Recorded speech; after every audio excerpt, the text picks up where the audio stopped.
Hi everyone, Public Defender Eliza Orlins here, back to talk about junk science and why this is happening for part 2. In my last video, I talked about how junk science impacts our criminal legal system, how forensic evidence that you're shown on CSI and Law & Order as being infallible is actually really problematic, and that is everything from bite mark evidence to polygraph tests to ballistics testing to fingerprints and shoe tracks and tire tracks.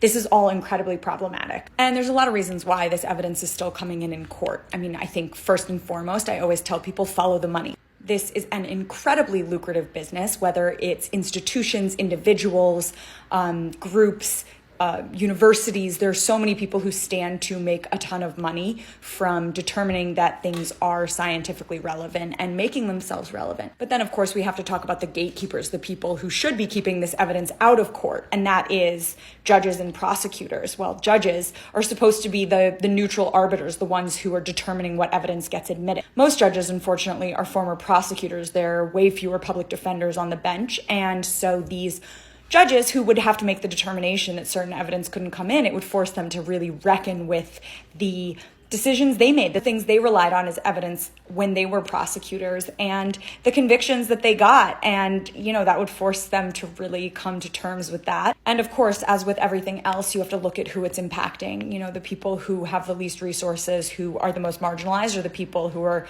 mostly impacted by this bad forensic evidence coming in, by these convictions and sentences and executions even. And that is predominantly Black and brown people, marginalized communities, poor people, LGBTQIA folks, and more. And people are hostile to reform, hostile to science, but there are people out there trying to make changes. The Innocence Project, the ACLU, and public defenders everywhere are fighting this. So if you enjoyed this content, follow me for more, share this video, share the last video, and keep apprised. And I'm glad that all of you are enjoying this.